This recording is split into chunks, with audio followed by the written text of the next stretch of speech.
To ensure that Sonnet 3 BabyWear is tamper-proof, follow all of the following steps.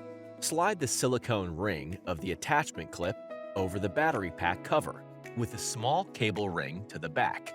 Slide the end of the 28-centimeter coil cable through the ring in the attachment clip. Then, plug the coil cable into Sonnet 3. Slide the battery pack cover over the battery pack, and then lock it into place by turning the lock with the Combi Tool screwdriver. Then, remove the earhook by pushing the earhook pin through the hole using the pin removal tool. You do not need to remove it completely.